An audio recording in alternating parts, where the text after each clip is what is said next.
The driveway was not just a strip of poured asphalt, it was a contested zone, a daily battleground in the quietly waged war between Robert and the self-appointed tyrant of the Shadow Creek Homeowners Association, Mrs. Eleanor Vance. Robert lived on a corner lot, a fact that in most neighborhoods conferred a slight advantage in space and sunlight, but in Shadow Creek, it made his property a target.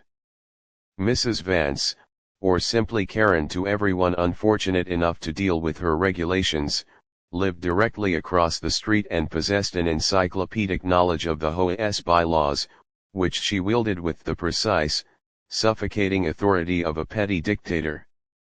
Her personal crusade was the preservation of what she called the visual continuity of the neighborhood, a continuity she decided was constantly threatened by Robert's corner lot, his slightly older car, and, most pressingly, his driveway.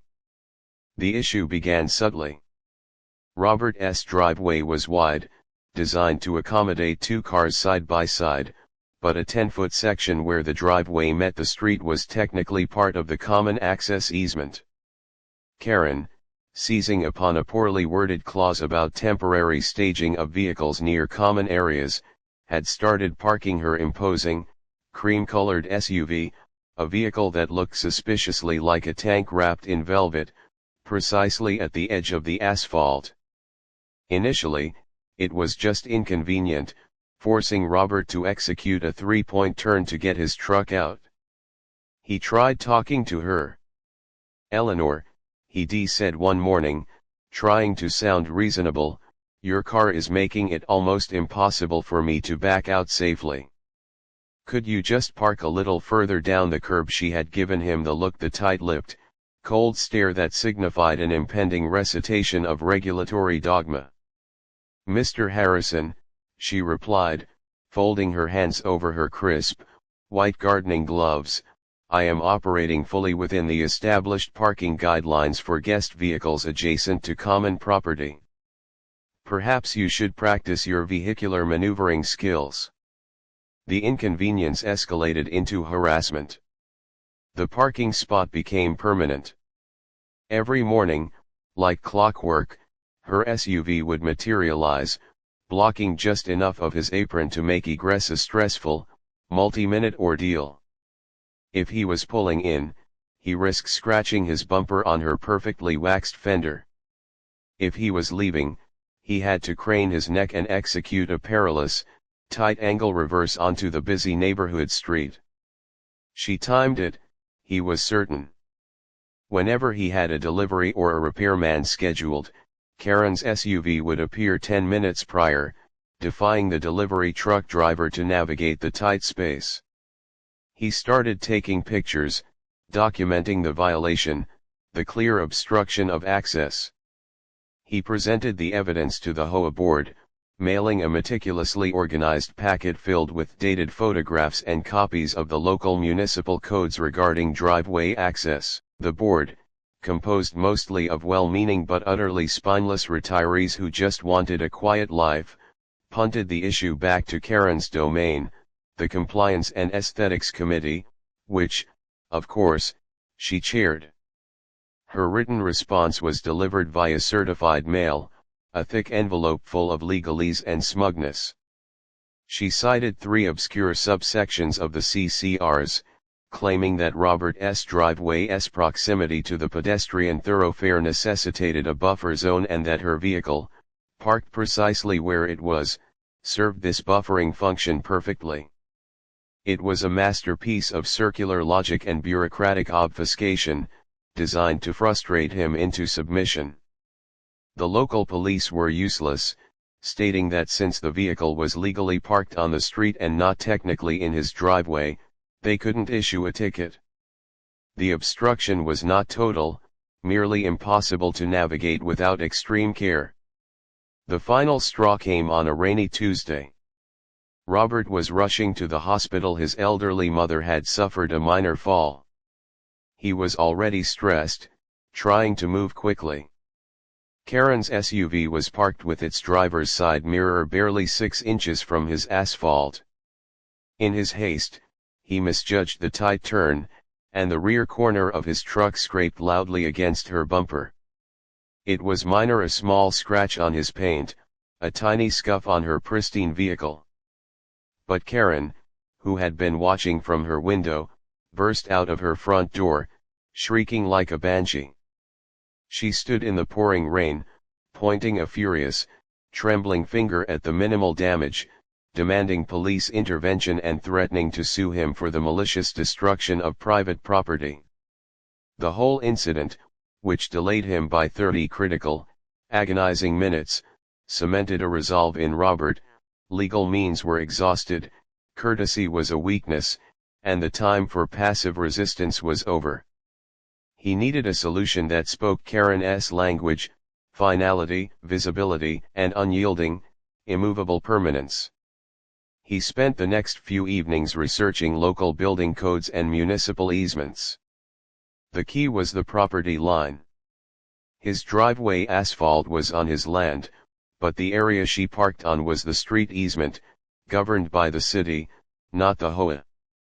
However, a small section inside his actual property line, right where his asphalt met the grass, was the point of his maneuver struggle. If he placed something absolutely immovable on his own property, immediately adjacent to where her car liked to hover, she would be forced to park further out onto the street, where she would either block the entire public lane, a true police matter, or move to a spot that didn't impede his access. He wouldn't block her parking, he would simply shrink the maneuvering room on his own property to the point where her obstruction became functionally impossible for her. The obstacle had to be legal, aesthetic to pass HOA muster, and above all, heavy. Very, very heavy. Robert wasn't going to argue with her anymore. He was going to build an architectural feature so dense, so utterly massive, that her ability to exert control over his access would simply cease to exist. Robert's research was meticulous, fueled by the cold fire of justified vengeance. He spent hours poring over city planning documents, cross-referencing zoning regulations with the Shadow Creek HOA's notoriously restrictive covenants. The solution had to be bulletproof. It had to be a fixture, a permanent landscaping element that the HOA would be legally obligated to approve, yet one that would achieve his primary objective, making Karen's daily parking maneuver impossible without her incurring a legitimate, enforceable violation of public street access laws. The answer, he determined, lay in planters. Not the flimsy terracotta pots Karen used to adorn her porch, but architectural, structural pieces of art. He decided to build 4 of them, 2 flanking each side of his driveway's apron, positioned squarely on his property line. The design was critical. They needed to be large enough to serve as an undeniable physical barrier, yet aesthetically pleasing enough to satisfy the HOA's stringent architectural review. Robert drafted plans for 4 immense rectangular planter boxes. They would be approximately 4 feet long, 3 feet wide, and 3 feet tall. But the real genius lay in their construction. He would not use wood or even stack stone. He would use reinforced, poured concrete, cast with internal steel rebar cages and finished with an attractive, textured stucco coating that mimicked the neighborhood's approved earth tones. The weight was his weapon. Calculating the density of concrete and the volume of the planters, along with the soil and drainage gravel they would eventually hold, he estimated each finished box would weigh conservatively over 8,000 pounds, 4 tons apiece. 16 tons of immovable, garden-supporting justice. The procurement and construction phase required a level of covered operational planning worthy of a heist. Robert couldn't have large-scale concrete pouring happening in his driveway, attracting Karen's immediate scrutiny and preemptive complaints. He located a small, industrial lot several towns over and rented the space for a week. He ordered bags of rapid-set concrete, high-tensile rebar, and large sheets of plywood to build the forms. He worked after his day job, late into the night, mixing, cutting, and pouring. The creation of the steel rebar cages was the hardest part, ensuring the structural integrity was absolute.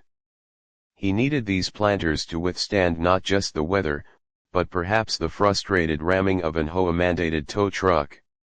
When the forms were finally filled, the concrete was agitated with a specialized vibrating tool to eliminate air pockets, ensuring maximum density and strength. He finished the sides with the required textured stucco and allowed them to cure for 7 days. While the behemoths were curing, Robert submitted his design to the HOA's Architectural Review Committee. He cleverly labeled the structures as permanent decorative garden barriers for enhanced curb appeal and pedestrian safety. The accompanying diagrams emphasized the aesthetic details, the color scheme, and the deep planting capacity for mature shrubbery. Because the planters were symmetrical, professionally rendered, fully enclosed, and, most importantly, contained entirely within his property lines, Karen, who had to review the application, could find no specific clause to reject them. She grumbled about the unnecessary mass, but the bylaws had no regulation against heavy landscaping features. She was forced to issue a reluctant, provisional approval, likely anticipating that Robert would use cheap, lightweight materials she could later demand be removed. She had no concept of the true mass he was deploying. The day of the move was D-Day. Robert hired a specialized landscaping and heavy moving company. They arrived at 6 a.m., before Karen was likely awake, with a flatbed truck and a massive, all-terrain forklift equipped with heavy-duty slings. The company's lead foreman was initially skeptical. "You sure these are just planters, buddy? They feel like anchors." Robert simply smiled. "They're exactly what they need to be." The operation was swift and efficient. The forklift, humming with effort, lifted the first 4-ton box. The ground visibly compressed under the wheels of the machine, emphasizing the enormous weight. The foreman expertly navigated the enormous box onto the flatbed and secured it. The crew arrived back at Robert's house precisely at 7:30 a.m. Karen's SUV was already in its accustomed, obstructive position. Robert ignored it. The forklift operator, guided by Robert, carefully placed the first 2 planters on the edge of Robert's lawn, perfectly aligned with the driveway's edge. They were stately, imposing, and completely absorbed the space Karen usually used to squeeze her vehicle against Robert's property line. The remaining 2 were placed on the opposite side. The result was immediate and profound. His effective driveway apron was now framed by 2 immovable, 4-ton concrete monuments on either side. He had regained his access space, but more importantly, the strategic placement meant that if Karen parked in her usual spot, her SUV would now be sitting illegally far out into the public street, violating the municipal code on maintaining a clear thoroughfare. The maneuvering space she had used to slide past his boundary was gone, replaced by 16 tons of unyielding architecture. As the crew secured their equipment, Karen's garage door slowly opened. She stepped out, coffee cup in hand, ready for her daily routine of observing Robert's difficulty. She stopped dead when she saw the colossal planters, their finished stucco glowing faintly in the morning sun. Her face, usually set in an expression of self-satisfied authority, crumpled into pure disbelief, then rage.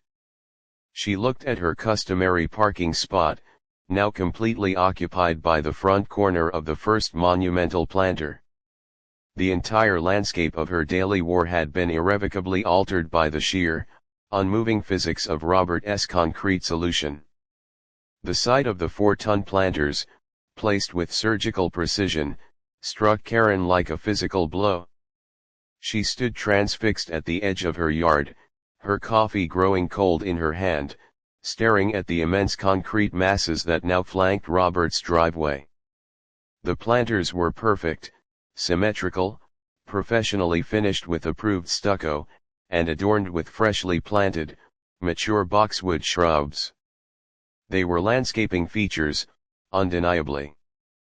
But they were also barriers, immovable monuments to Robert's victory. The space she had meticulously monopolized for months, the 6 inches of asphalt edge buffer where she squeezed her SUV to maximize Robert's difficulty, was now completely occupied by the sheer, unyielding bulk of the concrete. Her customary parking spot now meant her vehicle would jut out conspicuously into the lane of through traffic, a clear violation of city ordinances against blocking the public right-of-way. Her initial shock quickly curdled into incandescent rage. She marched across the street, her slippers slapping against the asphalt, her face contorted with fury. "Mr. Harrison, what is the meaning of this illegal construction? These enormous monstrosities are an eyesore. They are not permanent fixtures. They must be removed immediately," she shrieked, advancing toward Robert, who was calmly admiring his new additions. Robert turned, a slow, calm smile spreading across his face. "Good morning, Eleanor. Are you referring to my new, permanent decorative garden barriers? They are fully compliant with the Architectural Review Committee's approval, which you yourself signed off on last week. As you can see, they are entirely within my property line, marked clearly by the survey stakes." He gestured toward the property line, where a thin, almost invisible wire delineated the boundary. Karen leaned close to the first planter, scrutinizing the stucco finish as if searching for a hidden clause or a fatal flaw. "This is a deliberate attempt to interfere with traffic patterns," she spat. "They are too large. They are not temporary. You must call that crew back and move them immediately." Robert shook his head, the picture of measured civility. "They are permanent, Eleanor. And they are filled with soil and dense root balls. I estimate each one weighs approximately 4 tons. They are essentially architectural extensions of my foundation. They aren't going anywhere. You'll simply have to find a new, non-obstructive place to park your SUV." He emphasized the word non-obstructive. The realization of the planter's mass and permanence dawned on her. This wasn't a fence panel or a potted tree, this was an engineered, custom-built structure. Her subsequent attempts to leverage the HOA rules against him were furious but futile. She held an emergency meeting of the Compliance and Aesthetics Committee, demanding immediate removal based on unacceptable alteration of street-facing visual lines. Robert simply presented his approved, signed application and pointed out that there was no size limitation on landscaping features placed entirely on private property. The spineless board members, fearing the legal cost of fighting a meticulously documented and approved project, quickly voted against her motion. Thwarted by the HOA bylaws, Karen resorted to brute force, a spectacular display of her desperation. She first called the original moving company, demanding they remove the planters. The foreman, amused, politely informed her that without Robert's explicit permission and payment, they would not touch the 4-ton structures. Next, she hired a general moving crew. They arrived in a standard box truck, armed with dollies and straps. They managed to rock the first planter maybe a quarter of an inch before the foreman declared it impossible, citing the liability of trying to move 16,000 pounds of concrete without specialized equipment.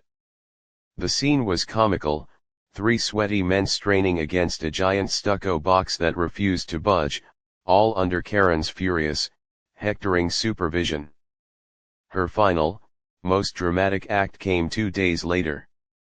Having discovered that the planters made her customary parking spot unusable without risking a city ticket, she deliberately parked her SUV several feet further out, directly blocking a significant portion of the public lane, hoping to bait the police into ordering the planters' removal as the source of the new obstruction. Within an hour, a city police cruiser arrived, but not for Robert.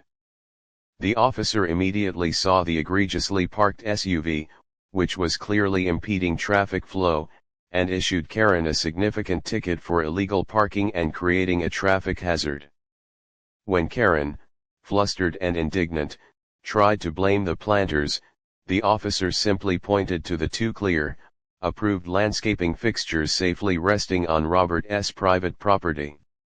"Ma'am," the officer stated with tired finality, "those planters are on private property. Your vehicle is blocking a public thoroughfare. Move your car, or we will tow it." As the officer drove away, leaving Karen fuming with the costly ticket in her hand, Robert watched from his window. He saw her slowly, defeatedly, pull her SUV out of the contested zone and park it 20 yards down the street, far away from his driveway and the immense, permanent barriers that now guarded his access. The silence was golden. The daily obstruction was over, replaced by the deep, unmoving presence of 16 tons of concrete. Robert's driveway was finally, legally, and permanently his own, secured by the unassailable logic of physics and the beautiful, heavy finality of immovable justice.